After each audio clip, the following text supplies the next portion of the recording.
आप फिल्मी गाने लिखा कीजिए। करूँ सच, क्योंकि आजकल के जमाने इसलिए आपकी भी ग्रामर काफी खराब है। मैं तो स्क्रिप्ट राइटर था, अब मैं अचानक सॉन्ग राइटर कैसे बन गया? पहली बार गाना कैसे लिखा, क्या एक्सपीरियंस हुआ?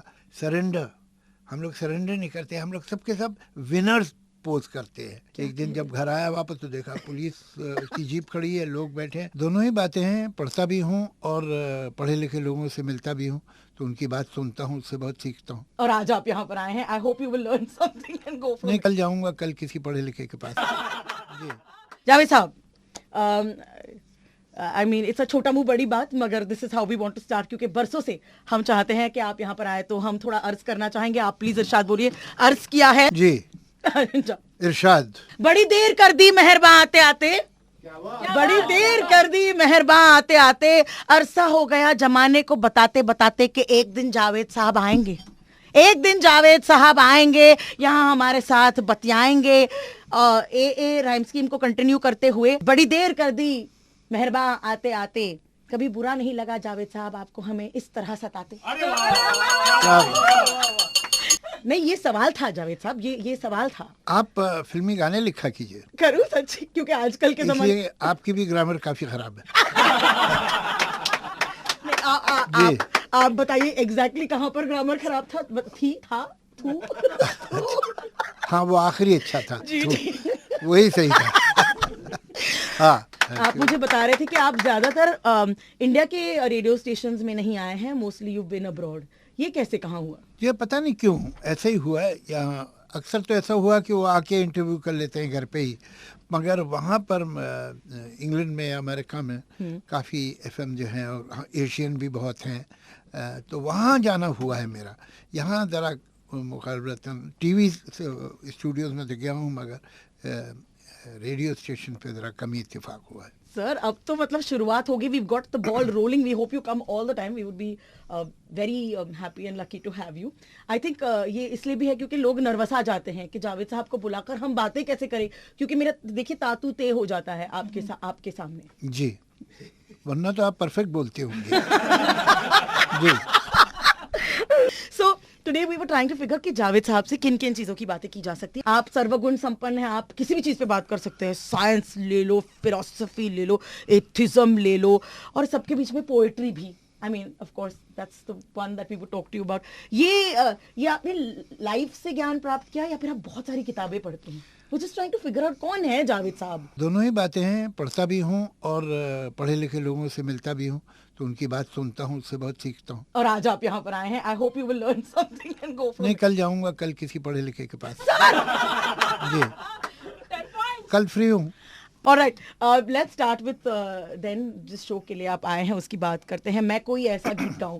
We seen you over the years, actually stage पर आपने कहानियां बताई हैं। आपको एक्चुअली मैं जाती तौर पे भी मिल चुकी हूँ very many times, and it's always been a जमावड़ा ऑफ पीपल अराउंड यू, और आप कहानियां सुनाए जा रहे हैं। आपकी मेमोरी की मैं हमेशा दाद देती हूँ कि इनको कितने सारे मतलब किससे याद रहते हैं। तो मैं कोई ऐसा गीत गाऊं is an extension of that, क्या आप हमें बताना चाहेंगे? ये एक काफ़ी इंटरेस्टिंग प्रोग्राम है, और इसको हमने अमेरिका में 2 बार किया है, 8-8, 9-9 सिटीज़ में। इंग्लैंड में किया है, ये हिंदुस्तान के भी कई शहरों में किया है, और हर जगह बहुत कामयाब रहा। ये क्या है कि मैं तो स्क्रिप्ट राइटर था, अब मैं अचानक सॉन्ग राइटर कैसे बन गया? पहली बार गाना कैसे लिखा, क्या एक्सपीरियंस हुआ? एक्चुअली ये जो फिल्मी गाने होते हैं ये कहानियों का हिस्सा होते हैं, लेकिन हर गाने की अपनी भी एक कहानी होती है कि ये बना कैसे, ये इसकी ट्यून, इसके वर्ड्स वगैरह वगैरह कैसे फाइनल हुआ, इसमें अजीब अजीब किस्से हैं। कुछ बड़े फ़नी हैं, कुछ बड़े हैरत में डालने वाले हैं, कुछ बड़े इमोशनल हैं। तो वो मैं किस्से बताता हूँ, और 2 बहुत अच्छे सिंगर चैंग और जानवी फिर वो गाने गाते हैं ऑडियंस के सामने। फिर मैं अगले गाने के बारे में बताता हूँ कि कैसे बना था, क्या हुआ था। अब लोग पूछते हैं एक लड़की को देखा तो कैसा लगा, यह आपने किससे इंस्पायर होकर लिखा था, या 1 2 3 4 5 6 7 8 ये गाना आपने कैसे लिखा, आप तो ज़रा पोइट्रिक आदमी हैं तो ये गाना आपने क्यों किया, वगैरह वगैरह तरह तरह की बातें हैं ना। तो उसके जवाब इन किस्सों में मिलते हैं कि ये कैसे बना था गाना, कैसे लिखा गया था, कैसे कंपोज हुआ था। और जो बहुत उसमें जाहिर है कि बड़े बड़े सिंगर्स, बड़े बड़े म्यूज़िक डायरेक्टर्स, एक्टर्स, इन सब का जिक्र आ जाता है, डायरेक्टर्स जिन्होंने मुझे बनाया गीतकार, तो अच्छी कहानियाँ हैं और लोग बड़ी दिलचस्पी से सुनते हैं उन्हें, और गाने तो है ही ऐसे जो आप लोग को पसंद है वही गाने सुनाते हैं जी। एंड आपको ऐसा लगता है कि आजकल के जो राइटर्स हैं, मतलब there are some really superior ones, but there are some really songs that are very very forgettable. अगर 20-25 साल बाद इनसे पूछा जाए तो इनके किस्से भी इतने इंटरेस्टिंग होंगे क्या? ये तो वही बता सकते हैं, लेकिन मैं आपको बताऊं कि जहाँ तक टैलेंट का ताल्लुक है, मुझे इस बात में कोई शक नहीं कि आज भी जो यंग लड़के लड़कियां आए हैं गाने लिखने में, वो भी इंतहाई टैलेंटेड लोग हैं। लेकिन ये कि उनको वो अपॉर्चुनिटी नहीं मिल पाती है जो पहले के सॉन्ग राइटर्स को मिली है। क्या था, कहानी में गहराई, situation emotional, music medium paced, और अच्छे शब्द लिखने की जगह, और ट्यून ऐसी कि शब्द लोगों के कानों तक पहुँचे। अब ये सारी बातें ख़त्म होती जा रही हैं, तो सॉन्ग राइटर बेचारा अकेले क्या करे। सिचुएशन डीप नहीं होती है, ऐसे ही पीछे बैकग्राउंड बज रहा है या कुछ वो आइटम सॉन्ग टाइप है, तो उसमें कोई डेप्थ तो कर नहीं पाएगा वो। उसके बाद ट्यून ऐसी होती है कि वर्ड इतनी तेज़ी से निकलते हैं कि सुनने से पहले चले जाते हैं। तीसरे ये कि जो ऑर्केस्ट्राइजेशन है, परकशन बोल के ऊपर होता है, तो बोल ठीक से सुनाई ही नहीं दे रहे। ये तमाम जो मुश्किलें हैं, इनमें लोग काम कर रहे हैं आज के, जैसे इरशाद है, जैसे कि अमिताभ भट्टाचार्य है, ये बड़े टैलेंटेड लोग हैं। ऐसा थोड़ी है आप इनके गाने देखिए, इन हालात में भी कुछ ना कुछ नई बात पैदा करते हैं। इनके यहाँ नए नए शब्द होते हैं, तो मुझे इनके टैलेंट पे शक नहीं है, लेकिन मुझे अफसोस ये कि इनको वो मौका नहीं मिल पाता कि अपने टैलेंट को पूरी तरह से दिखा सके। तो Javed ji, do you have like a writer's room, या मतलब जहाँ पर आप इन नए जमाने के लिरिसिस्ट वगैरह के साथ बैठते हो, उनके साथ बातचीत करते हो? अरे उन लोगों के पास टाइम का, बहुत बिजी लोग हैं भाई। कमाल कर रही हैं आप। जावेद सर, आपसे ज्यादा बिजी कैसे हो सकता है? नहीं, मैं भी हूँ, माना मैंने, मगर वो भी बहुत बिजी है और मुझे बहुत खुशी है कि इतना काम कर रहे हैं वो लोग। तो अभी ऐसे कभी कभार हो जाती है मुलाकात और बैठते भी हैं तो बड़ी खुशी से बैठते हैं, लेकिन वो बहुत फ्रिक्वेंटली नहीं हो पाता। Because you are, I mean, आपके किटी में अगर देखा जाए, हमें college kitty, if there is a देखा एक ख्वाब से लेकर आजकल के जमाने के, आई थिंक वावा रूम हो गया, या फिर दिल में मेरे है दर्द डिस्को हो गया, आपको तो इनकी भी कहानियां बतानी पड़ेंगी। हु आर यू रियली अंदर से, मतलब आपके कौन बैठ के लिखता है? Which personality of your starts to say? देखिए, जो सॉन्ग राइटर है या डायलॉग राइटर है, उसको आप एक तरह से कह सकती हैं कि डोमिनेंट एक्टर होता है, इसलिए कि वो एक कैरेक्टर के लिए गाना लिख रहा है। ये उसकी अपनी बात नहीं है, ये उस कैरेक्टर की बात है, उसका इमोशन है, उसकी फीलिंग है। फिर वो कैरेक्टर गांव का हो सकता है, शहर का हो सकता है, पढ़ा लिखा हो सकता है, अनपढ़ हो सकता है, एक किसी यूनिवर्सिटी का प्रोफेसर होता है, कि स्ट्रीट अर्चिन हो सकता है। तो हर एक की ज़बान, हर एक का मेटाफर अलग होगा। तो आपको उस कैरेक्टर के मेटाफर को, उसके इंटेलेक्चुअल और सोशल लेवल को समझ के वर्ड्स लिखने पड़ते हैं। तो वो आपका नहीं है। मेरी जो लिटरेरी पोइट्री है वो मेरी है, लेकिन ये जो गाने हैं ये अलग अलग कैरेक्टर्स की भाषा में है, उनकी लैंग्वेज में है, उनके स्टाइल में है, उनकी इंटेलेक्चुअल या इंटेलिजेंस लेवल के हैं। अगर एक सड़क पे अर्चिन गा रहा है, अब मैं उसे एक बड़ी लिटरेरी गज़ल उसे दे दूं तो झूठ लगेगा ना। तो क्या देते स्ट्रीट अर्चिन को? अलग अलग जो ज़बान होती है कि ये आदमी इस ज़बान में गाएगा, तो वो ज़बान, अगर वो अपना दुख भी बताएगा तो इस तरह से बताएगा, अगर वो अपनी खुशी दिखाना चाहेगा तो इस तरह से करेगा। तो जैसे एक्टर कभी बादशाह का रोल कर रहा है, कभी फ़कीर का, कभी एक बदमाश आदमी का, कभी एक बहुत शरीफ आदमी का, तो वो सारे अपने मैनर्स चेंज कर लेता है ना, अपना स्टाइल चेंज करता है अच्छा एक्टर। तो उसी तरह से अच्छे सॉन्ग राइटर या डायलॉग राइटर को भी यही करना पड़ता है। सर, आप हमें कोई किस्सा सुनाइए जो, I mean any song related, जो आप ऑफ कोर्स इस शो के दौरान सुनाने वाले हैं, या तो फिर आप अब तक सुनाए नहीं हैं आपने, that our listeners can understand, क्योंकि माध्यम तो रेडियो है, यहाँ पर तो हर किस्म का गाना बजता है। Any one song that you? मैं आपको मिसाल दूंगा, ओ पालन हारे। मैं एक एथीस्ट और रैशनलिस्ट हूँ, मेरे कोई रिलीजियस बिलीफ नहीं है, लेकिन अगर आप ओ पालन हारे जैसी सिचुएशन पे गीत लिख रहे हैं तो आपको अपने अंदर वो इमोशन, वो डिवोशन पैदा करना पड़ेगा और वो सादगी पैदा करनी पड़ेगी। हमारा आजकल प्रॉब्लम क्या हो गया, हम लोग बहुत स्मार्ट हो गए हैं और हर काम होशियारी से करते हैं, मगर ये गीत जो था, this song needed simplicity, surrender. हम लोग सरेंडर नहीं करते, हम लोग सबके सब विनर्स पोज करते हैं। आपने ये देखा है कि आजकल फिल्मों में दुखी गाने नहीं होते, सैड सॉन्ग नहीं होते। इंस्टाग्राम पे गई है अपनी फिल्में। इसलिए कि हर आदमी ये जाहिर कर रहा है कि मैं बहुत खुश हूँ, and I am a winner, जो कि सच नहीं है। No. तो जब आप इस तरह का गीत लिख रहे हैं जैसे कि ओ पालनहारे है, उसमें आप में ह्यूमिलिटी, सिंप्लिसिटी और सरेंडर चाहिए। ये तीन चीजें आजकल हम में नहीं होती हैं, तीनों ही नहीं होती, न सिंप्लिसिटी, न ह्यूमिलिटी और न सरेंडर। तो उसे अपने दिल के कोने में ढूंढ ढांड के किसी तरह से अपनी साइकी में कहाँ किसी कोने में पड़ी है चीज़ के नहीं, निकाल के जमा करके उस माइंडसेट में आके गाना लिखना होता है। तो मेरे लिए ये जो गीत है, मुझे बहुत खुशी है कि बहुत अप्रिशिएट हुआ दुनिया में, लेकिन मेरे लिए लिखना बहुत मुश्किल था। Tell us where did you write it and क्या किया आपने अपने अंदर ये जगाने के लिए, because it is well known कि आप एथियस्ट हैं, you speak about it boldly, proudly। जी जी। बहुत सारे लोग इनफैक्ट आपकी बातें सुनकर सोचने लगते। मेरी एक दोस्त ने मुझे फ़ोन किया, कहने लगी तुम झूठ बोलते हो कि तुम एथियस्ट हो, कोई एथियस्ट ऐसा गीत लिख ही नहीं सकता।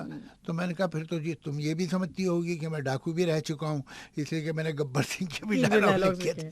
ऐसा नहीं होता, वो आपको महसूस करना पड़ता, अपने जहन को, अपनी थॉट को, अपने इमोशन को वहाँ ले जाना होता है। ओके सर, वंस अगेन ये जो शो हो रहा है मैं कोई ऐसा गीत गाऊं is happening on the 29th of December at Shanmukhanandana. Who's going? Come on, there was a lot of people.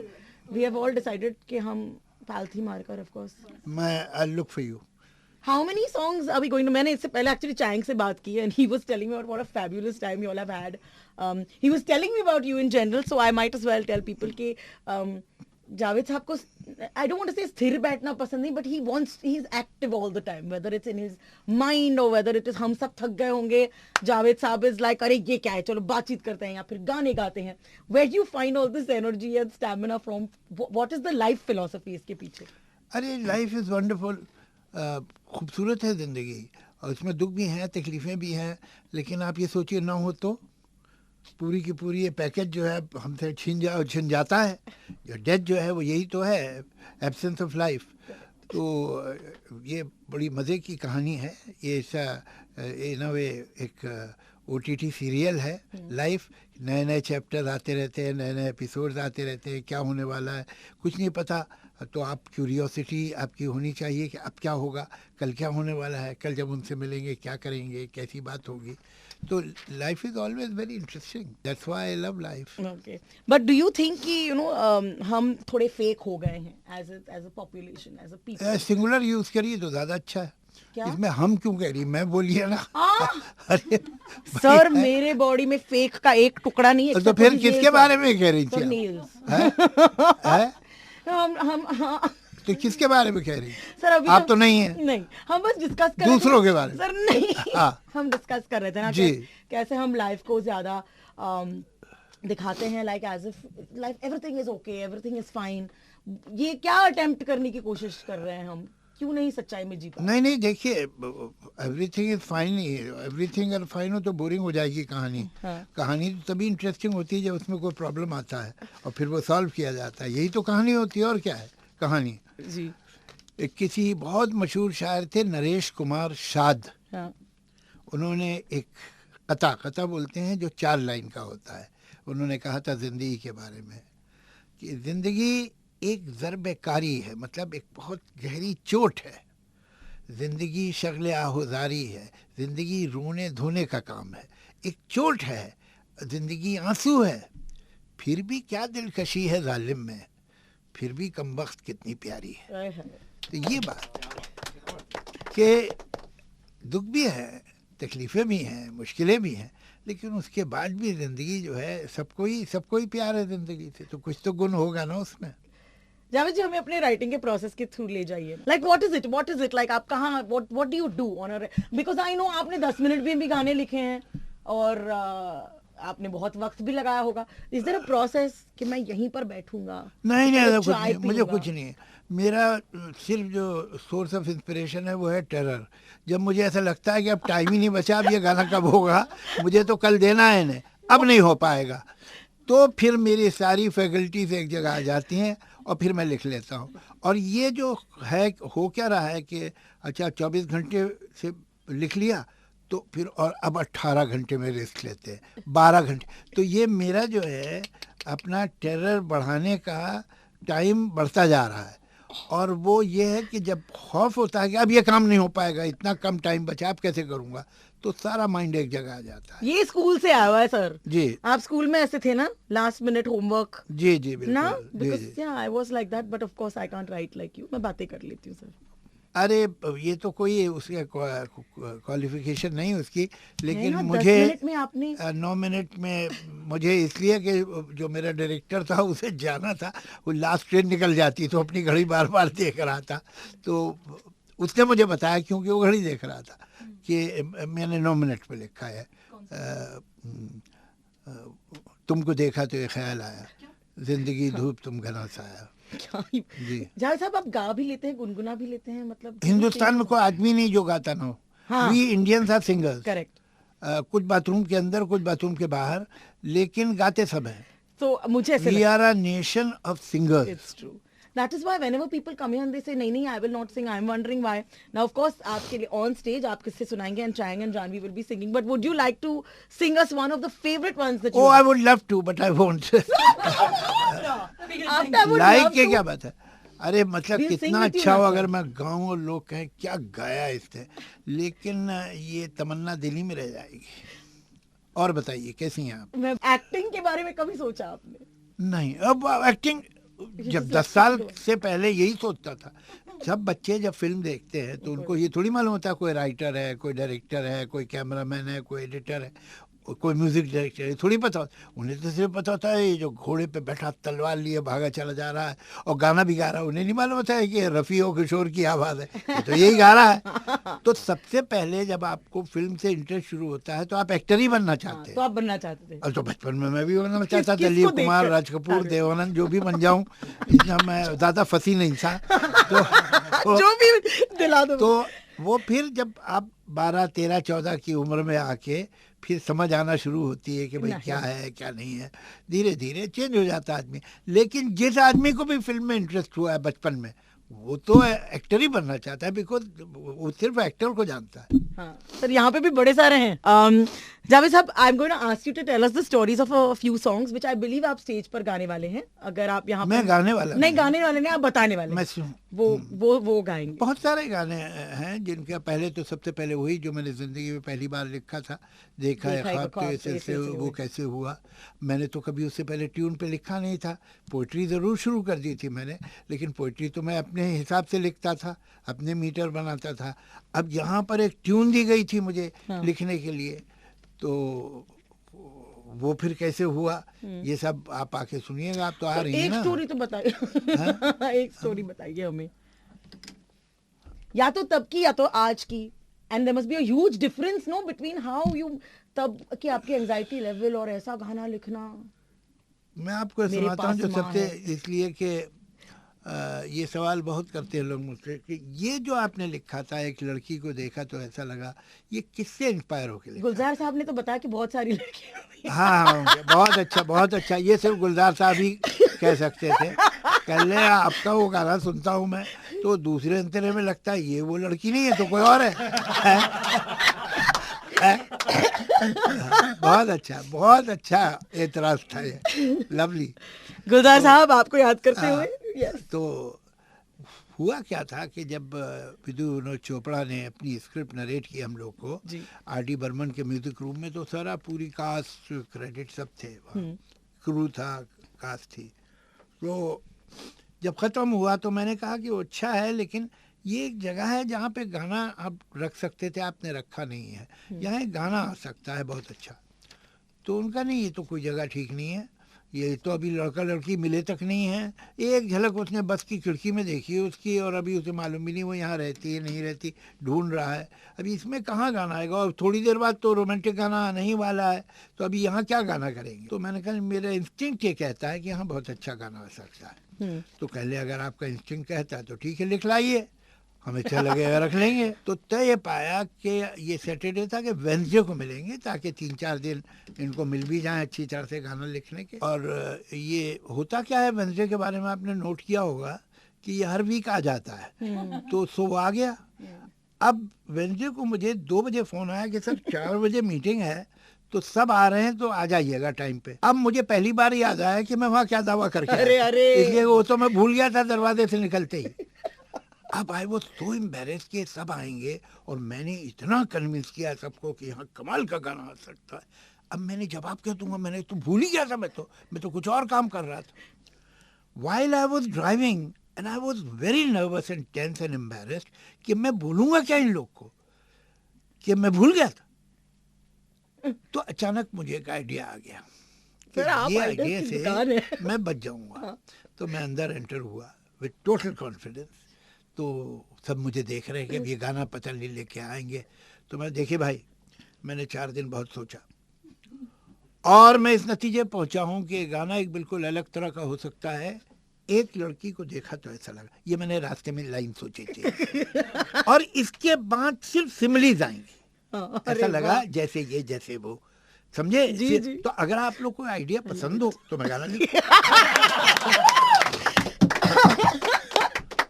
तो आरडी ने कहा नहीं, आइडिया तो इंटरेस्टिंग है, तुम एक काम करो, पहला अंतरा लिख दो यहीं बैठ के। तो उसे भी मालूम पहले काम कर चुका था कि how quickly I can write. तो ये लोग बात कर रहे थे, मैंने बैठ के कोने में एक अंतरा लिखा कि भैया इज्जत बच रही है अभी किसी तरह से। तो वो जो अंतरा आप पहला सुनती है वो वहीं लिखा था मैंने, और वो उसने लिया और बिना सोचे गाने लगा, एक पल लिए बगैर, और उसी ट्यून में आप ये गाना सुनते हैं। वाओ। तो फिर उसने कहा ऐसे ही 2 और बना दो, फिर वो मैंने बाद में बना के दिए। लेकिन ये गाना अगर मुझे सैटरडे से और वेडनेसडे के बीच में कभी याद आ जाता कि मुझे ये गाना उन्हें देना है, तो शायद कोई और गाना होता। ये सिर्फ इसका सोर्स ऑफ इंस्पिरेशन टेरर है। तो अब मैं क्या करूँगा, क्या बताऊँगा। अब उसके तरह तरह के इंटरप्रिटेशन हैं। किसे आपने देख के, मैंने भी 6-7 को इम्प्रेशन दिया हुआ है, आप ही को, आपके लिए ही था बस, आपको ही देख के लिखा था। पहला मुखड़ा वेक था। हाँ भी नहीं कहा, ना भी नहीं कहा, बस छोड़ दिया बीच में। आप अपने आप को कैसे डिस्क्राइब करेंगे? The world. मैं अपने को डिस्क्राइब क्यों करूं भाई, क्योंकि हम एक वजह बताता हूं आपको। हाँ। मेरा ऐसा ख्याल है कि पागल खाने का जो सबसे बड़ा शॉर्टकट है वो ये है कि आदमी अपने बारे में सोचना शुरू। मैं कौन हूँ, मैं इस दुनिया में क्यों हूँ, इस यूनिवर्स से मेरा क्या रिश्ता है, कॉस्मोस मुझे देख रही है, मैं कॉस्मोस। ये सब बेकार बात है। क्या आप सीरियसली सोचना शुरू करते हैं कि जुपिटर, नेपच्यून, यूरेनस आप में इंटरेस्टेड है? तो ये सब जो बेकार बातें हैं, बजाय इसके आप अपने काम पे ध्यान दीजिए और लोगों पे ध्यान दीजिए जो आपकी ज़िंदगी में, उनको देखिए, उनके बारे में समझिए।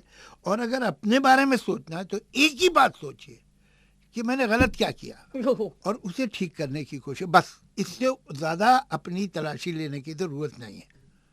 क्या बात है सर। अब देखिए, अब ना बोलते हुए भी आप इतना कुछ बोल गए। Everyone has got to figure कि हमने गलत क्या किया है। प्लीज ये सोच लो, ये जो मैंने बात की मुझे नहीं करनी चाहिए थी, ये जो मैं वहाँ गया मुझे नहीं जाना चाहिए था, ये जो मैंने कह दिया मुझे नहीं कहना चाहिए। आप अपने एटीट्यूड को, अपनी रिलेशनशिप को करेक्ट करते रहिए। ज़्यादा अपनी खूबियों के बारे में मत सोचिए, अगर वो हैं तो हैं और नहीं है तो आप क्या कर सकते हैं आप।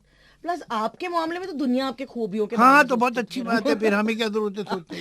तो I think this is a great precursor for slam book. मुझे लगता है कि स्लैम बुक मैं सर को बस ऐसे इंट्रोड्यूस करा रही थी। जावेद साहब, आपने कभी स्लैम बुक खेला है, स्लैम बुक लिखा है, आपको याद है? स्लैम अब खेल देंगे, बताइए कैसे। स्लैम बुक वो होता है जो स्कूल में बच्चे एक दूसरे को देते हैं जब आप बाय बाय बोल रहे होते हो ना एक दूसरे को। मतलब now I am going from the 10th standard to the 11th standard और whatever that is. I may or may not C you.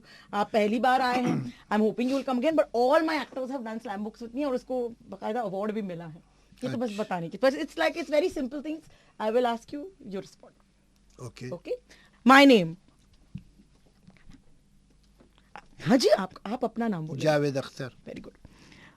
देखिए कितना सही जवाब दिया। क्या बात। थोड़ा अप्रिशिएट तो कीजिए। जी जी जी। और पूरे का पूरा याद था। सर दूसरे वाले का सही जवाब देंगे तो मैं मान जाऊँ आपको। रेडी? मेरा ख्याल है कि ये जवाब मैं दे नहीं पाऊंगा, पूछिए। निकनेम है, पेट नेम? मेरा पेट नेम? हाँ। जादू। Of course. ये किसने दिया आपको? You can please feel free to tell us stories, it's not. नहीं कोई ऐसा है भी नहीं। हुआ है कि जब मैं पैदा हुआ था ग्वालियर में हॉस्पिटल, तो मेरे फादर के दोस्त जो सब आए मुबारकबाद देने कि तुम्हें चांद सा बेटा हुआ है।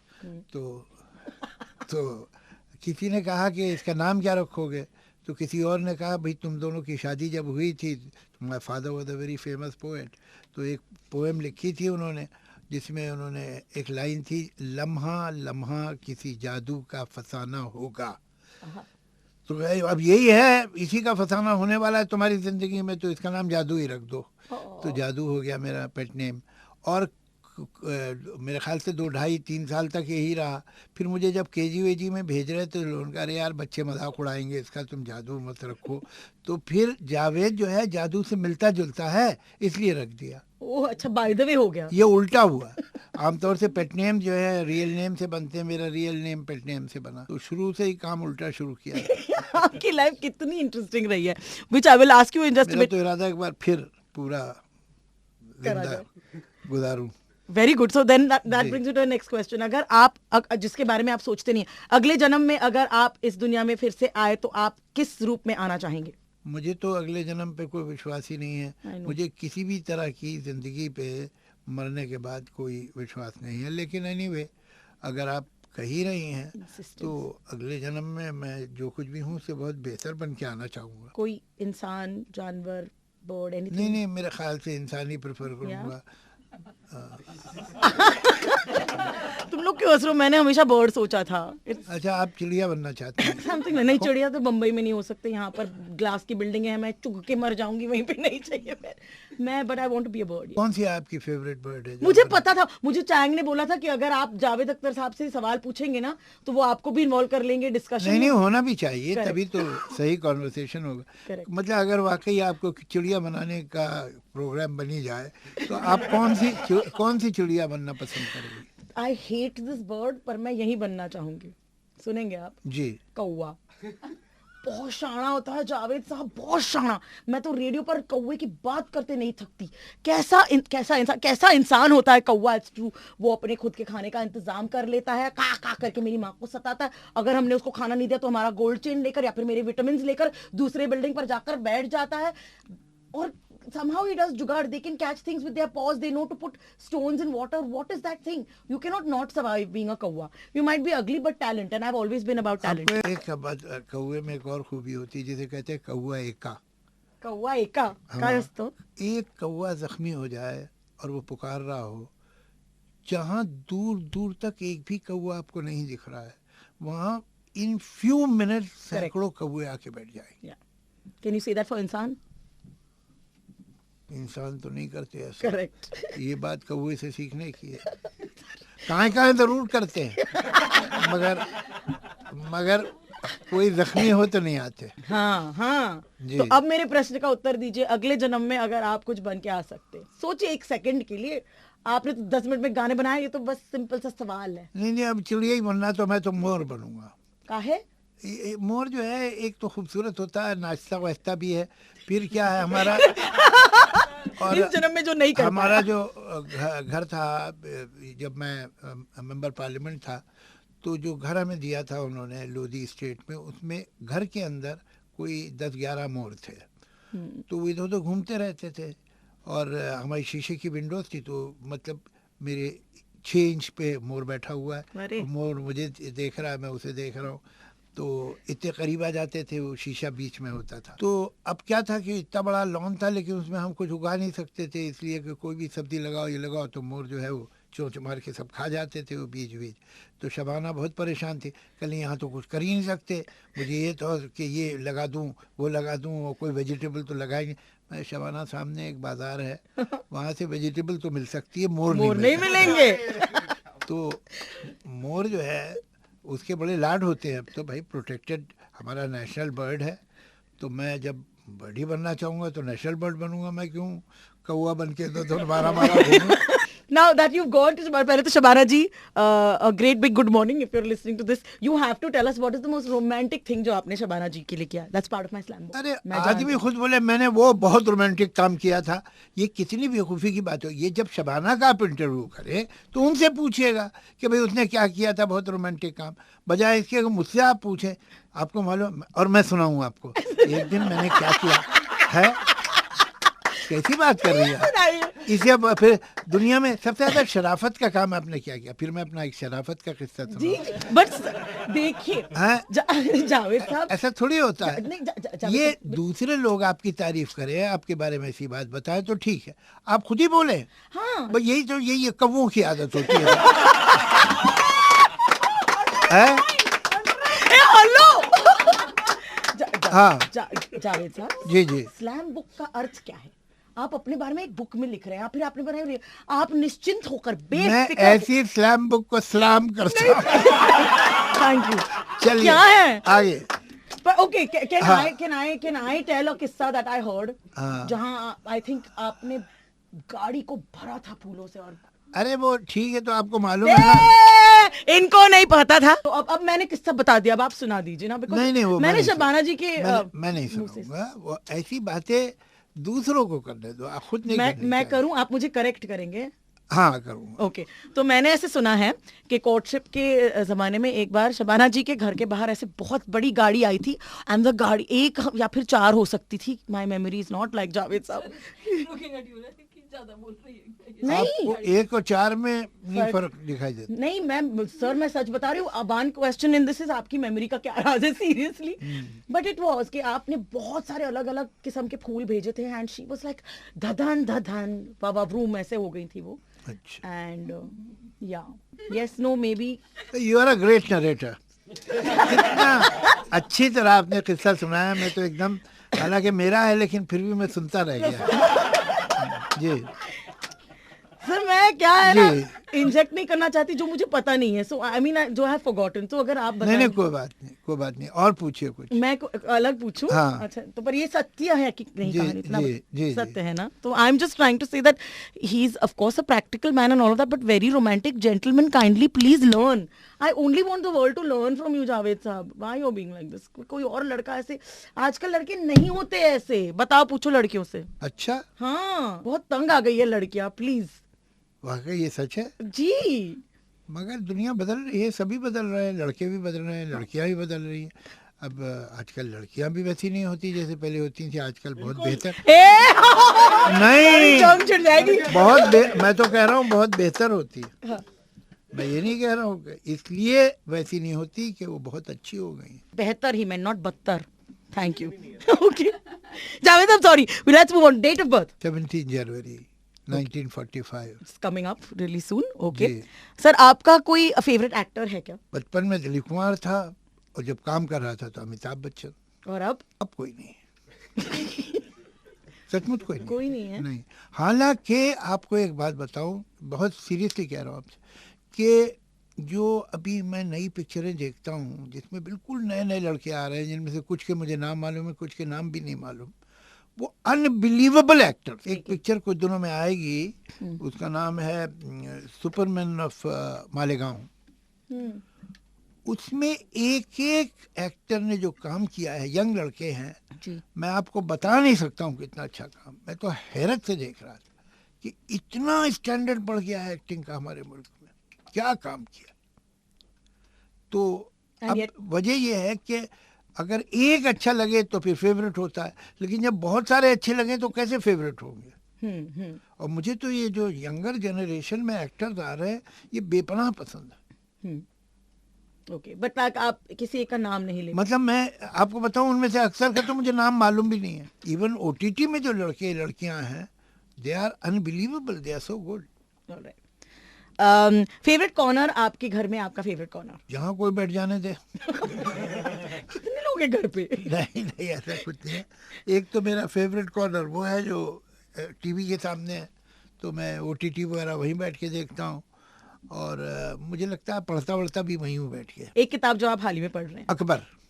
एक वो हैं मखोटे, उनका फर्स्ट नेम भूल रहा हूँ, she is a lady, very reliable respectable historian. उन्होंने एक बहुत बड़ी किताब लिखी है अकबर पे।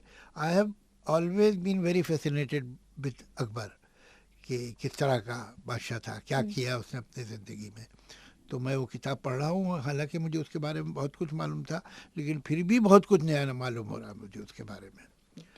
ही was a great man. You are a seeker Javed साहब, वो होना चाहिए, है ना? आप जब तक हो सके कुछ नई बात सीखें, जाने, तो अच्छा ही है ना। Okay, one song dearest your heart. I know बहुत सारे होंगे, मुश्किल है, बहुत बहुत सारे गाने हैं। बट वन दैट देखो, साहिर के, शैलेंद्र के कितने गाने हैं जिनको आदमी सुन के हैरान हो जाता है, और कितनी बार भी सुनो तो भी दिल को लगते हैं। अब एक गाने को मैं कैसे कहूँ, बिल्कुल अनफेयर बात होगी। तो ठीक है, आपके खुद का गाना जो आपका फेवरेट है वो मैं कल, व्हाट अ कोइंसिडेंस, वो गाना मैं कल लिखने वाला हूँ। ये आपने क्या सवाल कर लिया। मैं कल ही कर रहा हूँ। और आपने क्या जवाब दिया जी। शबाना जी का नाम आपके फोन पे कैसे सेव्ड है? SHAB-BB। SHAB हाँ, डैश बेबी, BB, हाँ, लाइक बीबी BB। ओके, लाइक शब। नहीं, ऐसा नहीं है। वो पहला फोन जो उसने लिया था वो ब्लैकबेरी था। तो मैंने वो डाल दिया था शब BB, और से वही चल रहा है। हालांकि ब्लैकबेरी चला गया, लेकिन वो अब वही है नाम। उनके फोन पे आपका नाम क्या है? मेरे ख्याल से जादू। Of course. Okay, one line या एक कहावत और वन फिलॉसफी लाइफ की जिसमें आप सबसे ज्यादा यकीन करते हैं। I believe that you should try to be as objective as possible. Okay. हर चीज़ को ज़रा, अपने आप को भी और दूसरों को भी, और जो हमारे विश्वास है, जो हमारी बिलीव है, जो हम सोचते हैं, जो हम मानते हैं, हर चीज़ को थोड़े फासले से देखना ज़रूरी है जी। और इंसाफ के साथ।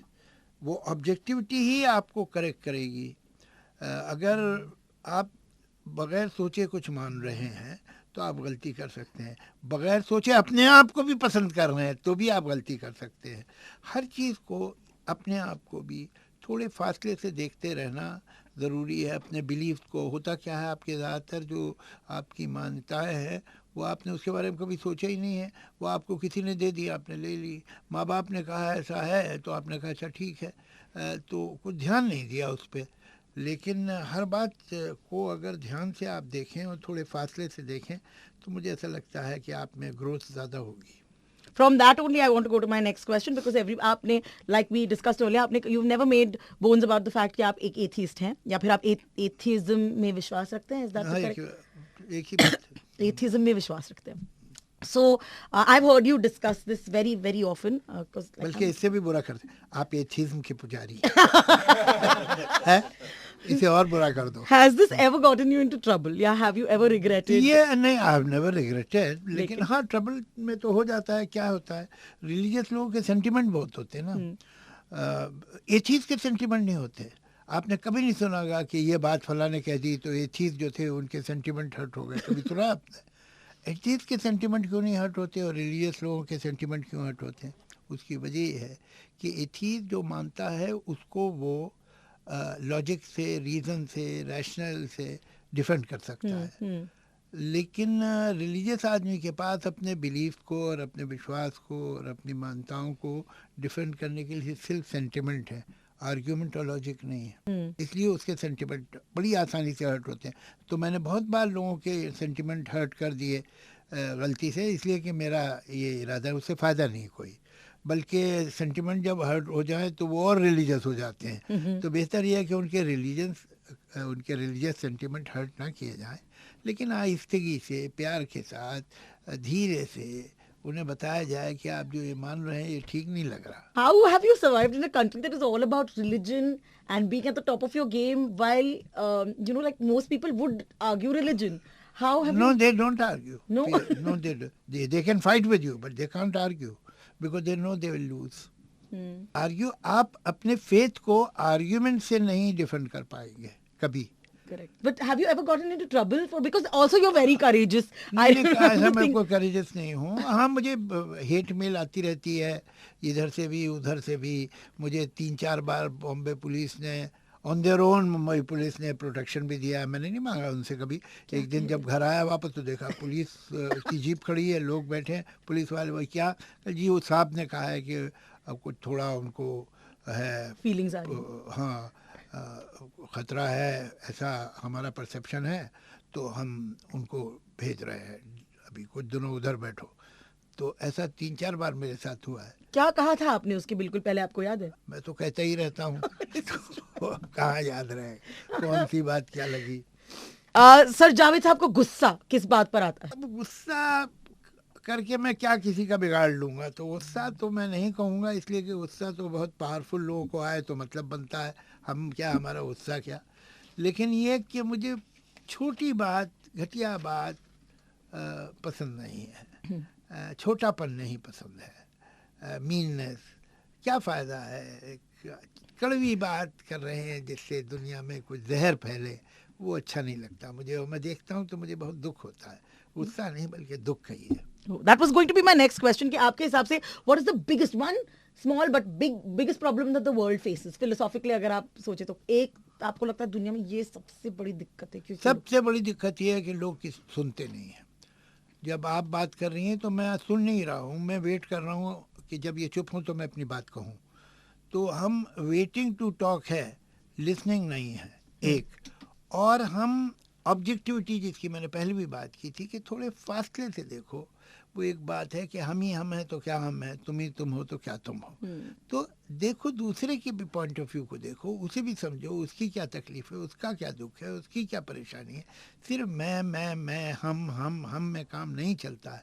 इतनी जो सेल्फ सेंटर्ड एटीट्यूड या अपनी सेल्फिशनेस अगर होगी आप में, सिर्फ अपने को देखें, अपनी परेशानी, अपने दुख, अपनी मुश्किल, अपने आराम, अपनी खुशी को देखें, तो दुनिया में गड़बड़ होती है। ये सेल्फिशनेस जो है यही दुनिया में गड़बड़ की है कि हम दूसरे को नहीं देखते, उसे समझने की कोशिश नहीं करते। ओके, बाय दैट अगर आप एक एडवाइस दे सकते हैं फ्यूचर जनरेशन को या फिर आजकल के एक तो मैं फ्यूचर जनरेशन को कोई एडवाइस नहीं देना चाहता हूँ, इसलिए कि मुझे जेन्युइनली लगता है कि वो मुझसे ज़्यादा समझदार लोग हैं, आपसे हमसे सबसे ज़्यादा।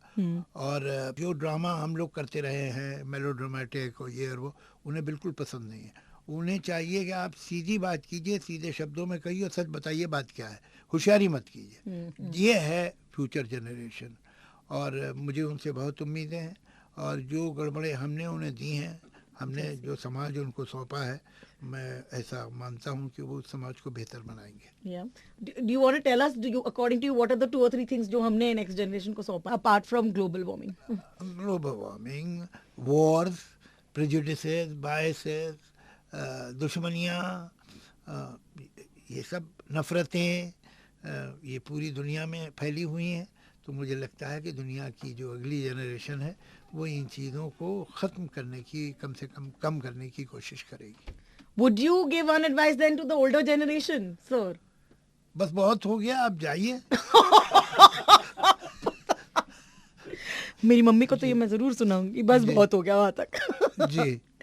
जावेद साहब अनवाइंड करने के लिए क्या करते हैं? अनवाइंड करने के लिए मैं या तो पोइट्री पढ़ता हूँ, I read a lot of poetry, और इंजॉय करता हूँ। मुझे पोइट्री सुनने से और गाने से बेहतर है, गाना सुनने, गज़ल गा रहा है कोई, मुझे पोइट्री पढ़ना पसंद है। Because then I get time to reflect on it, कि मैं सोचूं कि वाह इसके क्या मतलब है और कैसी इसमें इसकी सटलिटी क्या है, इसके नुआंसेस क्या है, इसके अंदर की लेयर क्या है इस पोएम की या इस शेर की। तो आई एंजॉय रीडिंग, और आई लिसन टू म्यूजिक, और I meet friends who can talk light topics, banter जिसे हम लोग बोलते हैं। एक चीज़ होता है इधर उधर की बातें, गप्पे, मजाक, ज़्यादा सीरियस बात ना हो। Correct. That relaxes you. Oh gosh, is there any chance you will invite me? Because now this is your interview, so that's why it's a little bit serious. It's not that serious. Ji, Please invite me. I've always wanted to like sit in your, just in your vicinity and talk. आप because- देखिए 18 साल से है यहाँ, आपने 18 साल बाद बुलाया है, तो मेरा भी फर्ज बनता है कि मैं 18 साल बाद आपको ज़रूर बुलाऊं। मैं मजाक नहीं कर रही हूँ, मैं भी सीरियस हूँ। बिकॉज मैंने जावेद अख्तर साहब के साथ होली खेली है guys. I have to tell you it was the अब ये फन। भेद बदल गया, इनकी तो मैं पहचाना ही नहीं है। अरे अरे it was the funniest guys. हम लोग होली खेल रहे हैं, जावेद साहब, आपको याद है ये? नहीं, याद है, याद है. ओके. हाँ. जावेद साहब सेंटर में and he was going with the beat and we were like I can not tell you, मैं हर्षो उल्लासित, सर ऐसा शब्द है, हर्षो उल्लासित हो गई थी आपको देखकर. I was like I hope I can do this every Holi, fewer more times than that also. And whenever I have seen him surrounded, he tells the best stories. ये तो हम थोड़ा मतलब ऐसे संजीदगी में चले गए, but otherwise जावेद साहब is the best storyteller of the bestest of things. Javed साहब, before we end only the slam book, is there since you said आपको पढ़ने का इतना शौक है, is there something that words that you've read that will forever stay with you, or something that you want to pass on? मुझे अक्सर लोग पूछते हैं आपकी फेवरेट बुक क्या है, तो मैं उन्हें बोलता हूँ फेवरेट बुक रिलीजियस लोगों की होती है, वो रोज़ सुबह उठ के एक ही किताब पढ़ते हैं. मेरी कोई फेवरेट बुक नहीं है. मैं तरह तरह की किताबें पढ़ता हूँ और अच्छी किताबें पढ़ता हूँ. तो जहाँ तक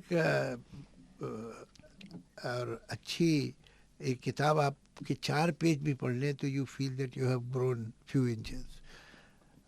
पढ़ना बहुत ज़रूरी चीज़ है.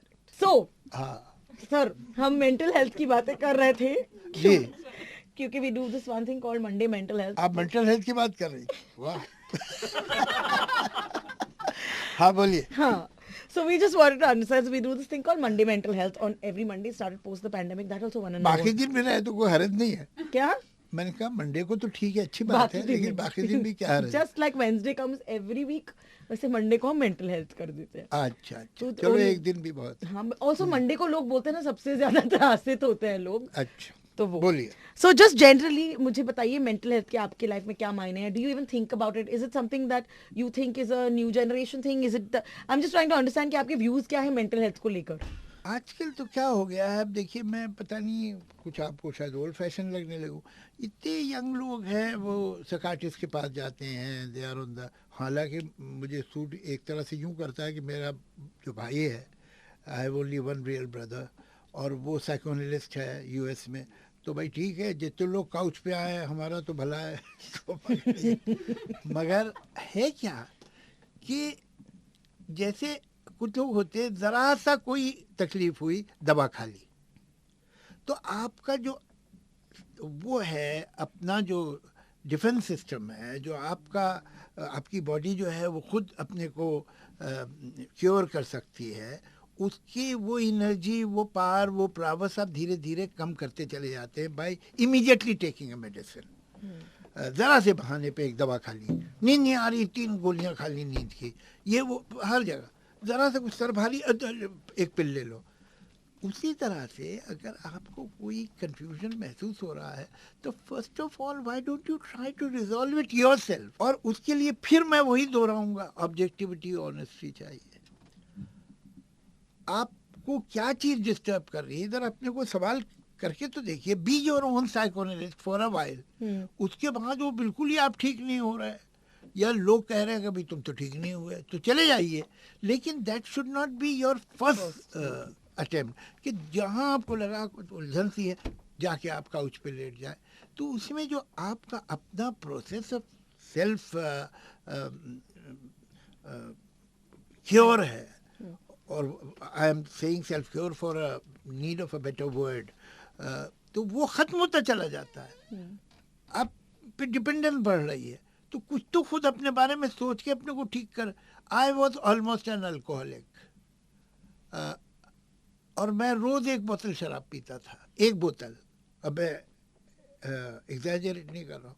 91 में 31 जुलाई को मैंने ठीक किया मैं कल से नहीं पीऊँगा. आज तक तो मैंने नहीं छुई. तो हम खुद क्यों नहीं कर सकते? इसके लिए आप कहाँ जाइए रिहैब में, ये ट्रीटमेंट आपको हो रहा है और शौक लगा है क्या क्या. अरे भाई खुद भी तो कोशिश करके देखो ना अपने को ठीक करने की. मैं सिगरेट पीता था, 25-30 सिगरेट दिन में पीता था. एक दिन मैंने तय किया कल से नहीं पीऊँगा, उस दिन से आज तक सिगरेट नहीं छुई. Why can't we do that ourselves? बहुत सारी चीज़ें हैं. ये मुझे जो उलझन हो रही है, जो मुझे गुस्सा आ रहा है, क्यों आ रहा है? Ask yourself. हो सकता है बहुत एम्बैरेसिंग जवाब हो उसका. Face it, don't tell others. अपने को तो बताओ. दूसरों से झूठ बोल दो, वो भी बुरी बात है, लेकिन उससे ज़्यादा बुरी बात है कि अपने आप से झूठ बोलो, वो बहुत खतरनाक है. तो अपने से सच बोलने की कोशिश तो करके तो देखो.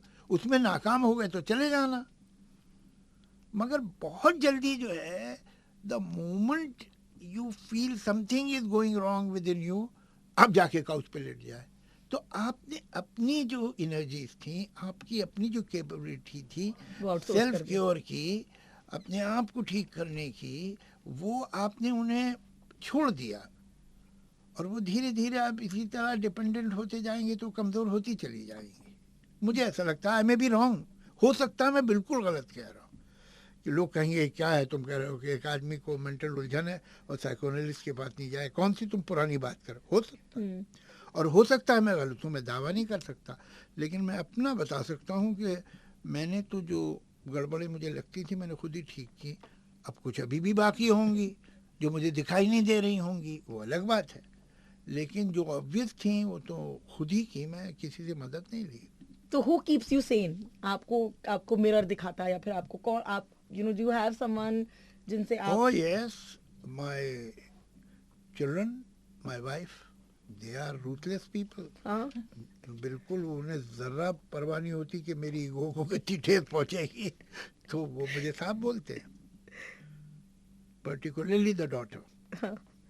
What is the one thing, what have you heard about yourself that from them perhaps that you're like, this is not my problem, what are you saying? नहीं, वो कुछ भी जो नहीं, तकलीफ की बात क्या है कि वो ठीक होते हैं। अगर वो गलत हो तो कितना सहूलत हो जाए, मगर ये कमबख्त सही बोल रहे होते हैं कि वो चाहे शबाना हो, चाहे जोया हो या फरहान हो, तो they tell me what they really feel in most unkind language, बिल्कुल साफ। ये नहीं कि ऐसा मुझे लग रहा है, पोएटिक नहीं है, ऐसा कुछ नहीं होता। तो okay, just one last question on mental health. Do you think words, songs can impact mental health आपके हिसाब से? Oh yes, हाँ? बिल्कुल बिल्कुल।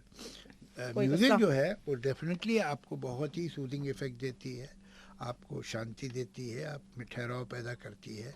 आपको कभी आप एक दुखी हैं तो एक दुखी गाना आपको एक कैथारसिस देगा, वो उसके जो वर्ड है वो आपकी आंखों में आंसू ले आएंगे, और थोड़े से आप सेल्फ पिटी में भी चले जाएं शायद थोड़ी देर के लिए, कोई हैरत नहीं है, मगर वो एक प्रोसेस है जो जिससे आप निकल जाएंगे। रोमांटिक गाना आपको एक प्लेजेंट फीलिंग देगा। म्यूज़िक और पोइट्री आपकी लाइफ में बहुत पॉजिटिव रोल कर सकते हैं और करते हैं। ख़ासतौर से म्यूज़िक की तो इंटरनेशनल लैंग्वेज है, वो आपको भले सिर्फ सितार बज रहा है अगर रविशंकर का, या शहनाई बज रही है बिस्मिल्लाह की, या सरोद बज रहा है, या संतूर बज रहा है, तो सब आपको आपकी टेंशन्स को रिड्यूस करते हैं, इसमें कोई शक नहीं। You have a song like that? मतलब आपके लिए, आपकी लाइफ में कोई, वही मैं पूछना चाह रही, कोई गाना है आपकी लाइफ में ऐसे जिससे? बहुत से हैं, एक नहीं, मैं तीन बताइए बहुत सारे गाने। मतलब जैसे एक आनंद बख्शी का गाना मुझे बेहद पसंद है, जिंदगी के सफ़र में गुजर जाते हैं जो मकाम वो फिर नहीं आते। या शाहिर का वो गाना है जो दुखी मोमेंट में बहुत काम आता है, कि जाने वो कैसे लोग थे जिनके प्यार को प्यार मिला। या ये गाना किसी की मुस्कुराहटों पे हो, निसार शैलेंद्र का, कमाल के गीत है। मगर ये कि ये मैं 3 बोल रहा हूँ, मैं इसके अलावा एक 300 और बता सकता हूँ। तो ऐसे अब गीत तो बड़े बड़े अच्छे लिखे गए हैं। पर बाथरूम सिंगिंग में आप कौन सा गाना पसंद करते हैं? डिपेंड करता हूँ किस मूड में गया हूँ अंदर, इस पे डिपेंड करता है।